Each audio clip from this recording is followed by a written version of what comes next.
So, the future of books. First, who are you?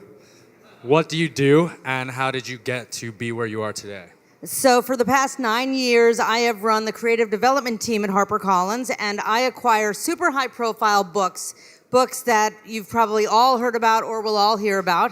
And I also run all of our Facebook Live, which is the hottest, newest thing that's going on with our authors. I also run all of the marketing videos, and I oversee a lot of the creative thinking about how we're going to distribute the books, market the books, publicize the books, and also sign up the books. What you're looking there on the screen is videotape of actually one of our biggest books of last year, Go Set a Watchman, being printed at a secret location. Go Set a Watchman is the sequel to Kill a Mockingbird.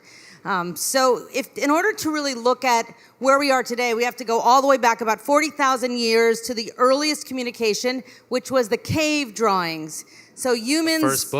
First books were the cave drawings. We moved very, very slowly. The people that really only heard about their books, when we got up to the Bible, people didn't even know how to read. The only people who told them stories were liturgical professionals. Eventually, we got to the point where people were actually buying books and reading books on their own, and that took us to basically 2007 when everything completely changed because of ebooks. So now at 2007, with the introduction of ebooks, which electronic books, how did that technology affect the book industry, and then how has it adapted, and moving forward, what are its plans to incorporate the two? Well, in the book industry, when this happened, this was sort of the biggest thing since Oprah Winfrey's book club for books. And we were very afraid because we thought that what was going to happen would be that ebooks would take over physical books. It would surpass it. We started, of course, at 1%, 5%, 15%, 20%, 30%, 35%, and then we held. It was really shocking, and now it's coming down. What we are finding is that people actually are missing the physical experience of touching their book, smelling their book, hugging their book, all of the things that you love to do about a book in a bookstore. You really can't have that experience with an ebook. But different genres of books have different percentages of engagement with the audience. So for example, the sci-fi reader and the romance reader, they read lots of books, and they really do work a lot with the ebooks. The other thing that really changed about books when ebooks came into play is our ability to change the price. You can change the price every day, and that's called discoverability. So you could take a book that was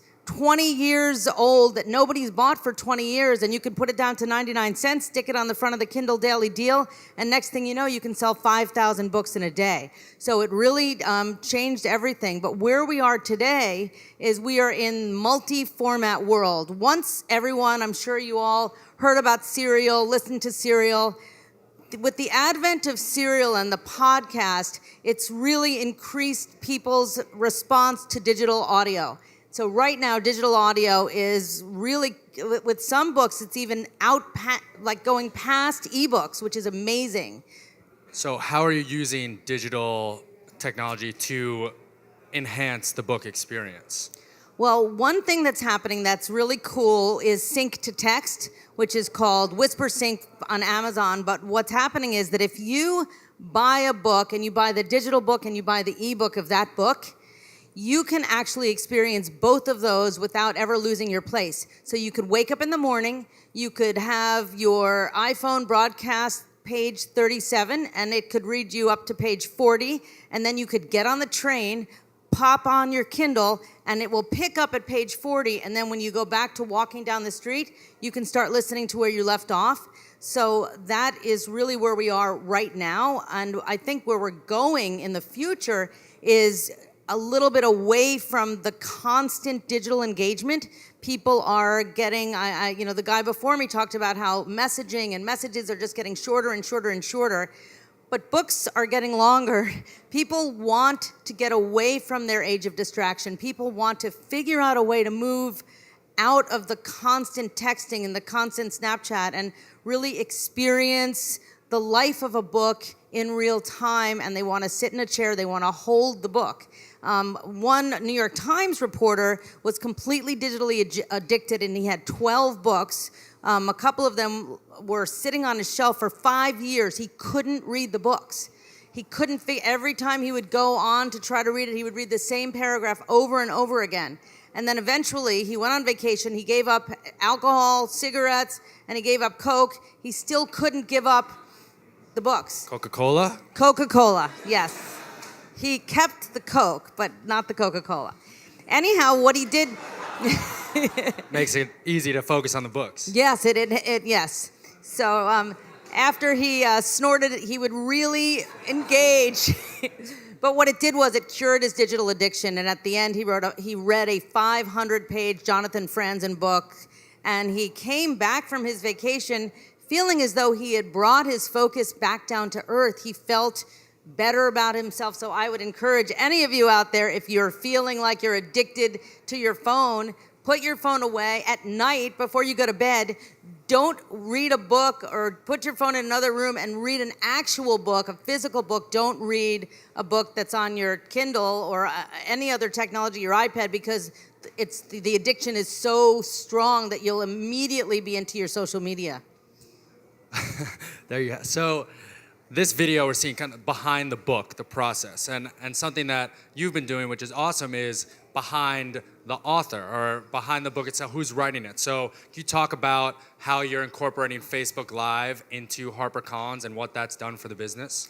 Yeah, so we started a program. We're the only company in the country that's doing this. I came from TV where I worked at Good Morning America and other places for a long time. And as soon as Periscope started on Twitter, I thought, geez, Facebook can really do this. They can do a great job. So for over many years, we've been encouraging our authors to grow their fan bases. So we have authors who have anything from a small fan base of a few hundred, a few thousand, hundreds of thousands, or even millions. And what we are now doing is every single day of the week, Monday through Friday, we are broadcasting directly through our authors' pages to their dedicated fan bases in real time, where authors and their fans can actually connect to one another and enjoy each other's company. Let's go to the videotape. We have just a 1-minute example of what that looks and feels like.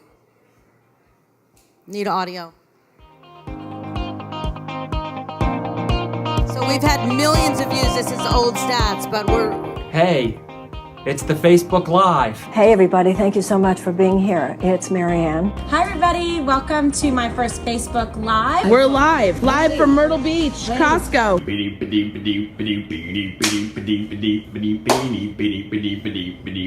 There's somebody who's watching this from a tractor. Okay. Give me some likes. Give me some love. Don't forget to share in general. You are not alone. I am living proof of that. We're all in this together. That's what you're going to get from my book. The mighty DMC Microphone Master King of Rock is no different from any of y'all out there. Awesome. Yeah, so what this format really does is it allows the authors to connect with the readers in real time, and then after the Facebook Lives are done, what they do is they can go back in and answer all of the questions. That is the sound of books coming off the conveyor belt. It's a great sound. Doesn't sound like that with ebooks. So, I mean, I really do believe that while everybody is talking about 6-second content, 15-second content, that multi-hour, multi-day, multi-month content is something that is not going away. As I like to say, books are not dinosaurs, but we both have great spines. So, I know this is something that you've been discussing, that with Pokemon Go and this augmented reality, and how do you see, if at all, books adapting to that next level format beyond just a digital screen? So that's really imagine with me a world in which one of your favorite writers, let's pretend it's Neil Gaiman, for example, he's one of our authors. What if he were to write a fantasy book and he were to leave clues to solving a mystery, solving a fantasy in augmented reality? And the first week that book comes out, you would have an experience that would be similar to what's going on, probably not on the scale of the Pokemon Go experience, but people would be able to engage with their characters in augmented reality. I do think that that's something that we will begin to see. We are going to see that. I'm excited about taking part in that if it happens. I don't think that will be for every book, but it's certainly for certain genres of books, sci-fi, fantasy, maybe even romance. Imagine that. You know, the live, the augmented sex scene. It's every book. It could be pretty amazing. Sorry. So you see books as a medium that is here to stay forever. Here to stay forever. We are not going to be extinct. Unlike the dinosaurs. Exactly. Well, what is your favorite book right now? Well, I'm working on Megyn Kelly's book. She is Fox has her own show on Fox News. She was the person who asked a very tough question of Donald Trump early in the debates, and he sort of tortured her on social media and then refused to do another debate. So there's a lot of anticipation for that book. Another Brooklyn by Jacqueline Woodson is coming out. I'm really excited about that book. I have a book coming out next in 2 weeks called A Little Thing Called Life. This is by Linda Thompson. She's amazing. She was the longest ever living girlfriend of, believe it or not, Elvis Presley until a few months before he died.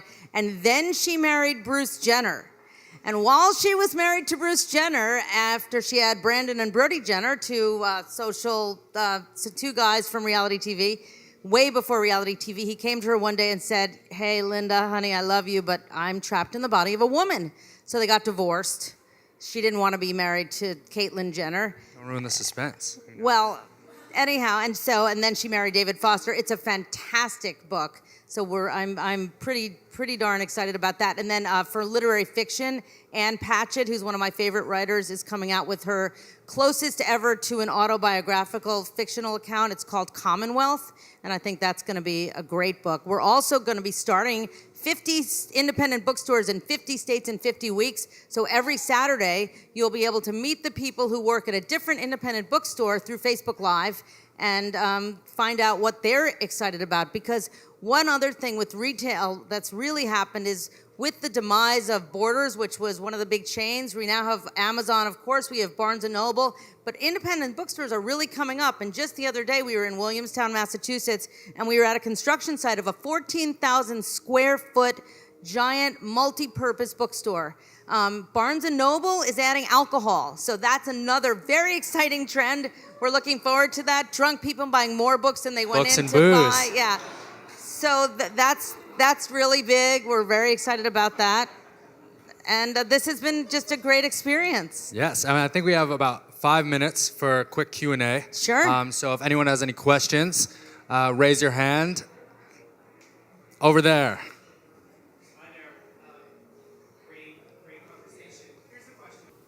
Well, we're not doing galleys on a book like that. When we have a book that's very much a clamped down book that is completely embargoed under lock and key, similar to what Ghost at a Watchman was, we're going to print it when we print it, and we'll do the media when we do the media. And it's probably a book that I'm not at liberty to talk about in detail right now.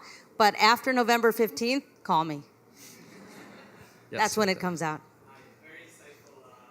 I was just curious, in terms of millennials' reading habits, I'm just curious if you see them reading more ebooks or more paperback. Well, that's a great question. I mean, when we are thinking about millennials, we definitely want to keep the price point down. So we will tend to do a paperback book. We also, millennials have been very into, mostly female millennials have been into coloring books.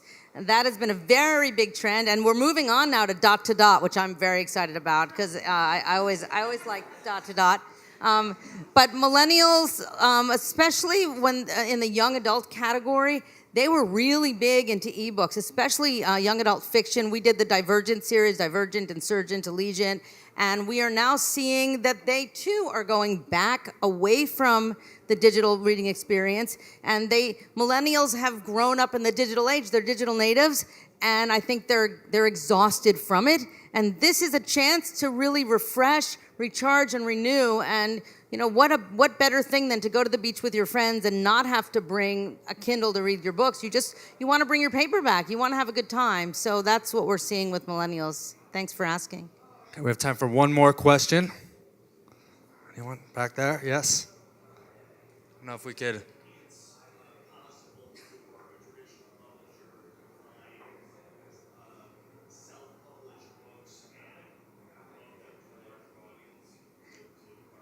Yeah, sure. I've actually done that. So the question is it possible for a traditional publisher to find a self-published book and promote it to a wider audience? I wish we had been the publisher that did that with 50 Shades of Grey, but that was originally a self-published book. Maybe that'll be an augmented reality publication. Speaking of which, yeah, I did that with a couple of books that I've worked on. One called I Heart My Little A-Holes by a mommy blogger named Karen Alpert. Her first book was self-published. We did a great job publishing it to the greater audience. We changed the cover, we added new content, and she just did another book called I Want My Epidural Back, and we're very excited about that one too. So yeah, we look at that all the time. I don't always pick on agented books. A lot of the books that I acquire come just from a conversation I've had, a phone call I've had. I have one book coming out in the fall, which is a sequel. It's called Girl Unbroken by a woman named Regina Calcaterra. It's an amazing story. Her first book was called Etched in Sand. I just met her at a breakfast. She was a big lawyer. She was one of the heads of Suffolk County, and she told me that as a child, she'd been homeless and foster care with a drug-addicted, mentally ill mom and 4 siblings, and they all somehow managed to stick together and survive and thrive. Her book was a massive success, both with digital books and with physical books, paperback original, and now we're doing the sequel, Girl Unbroken, which is her sister Rosie's story of having been kidnapped by the mother and brought to Idaho and forced into forced labor on a farm there. So, you know, I will publish books that are the biggest books in the industry or something where I just meet a person. We did a book called Newspaper Blackout by Austin Kleon, who also did another book called Steal Like an Artist, and he would take New York Times articles and he would black out everything except for a few words, and those words would cause it to be a poem. So I also did a book last year called Red Sox Rhymes with the poet laureate of the Boston Red Sox. So I'll do anything from a small sports-themed poetry book to Megyn Kelly's book. Awesome. Well, thank you so much for being here and for everything. And Lisa will be around for any further questions. All right, thank you.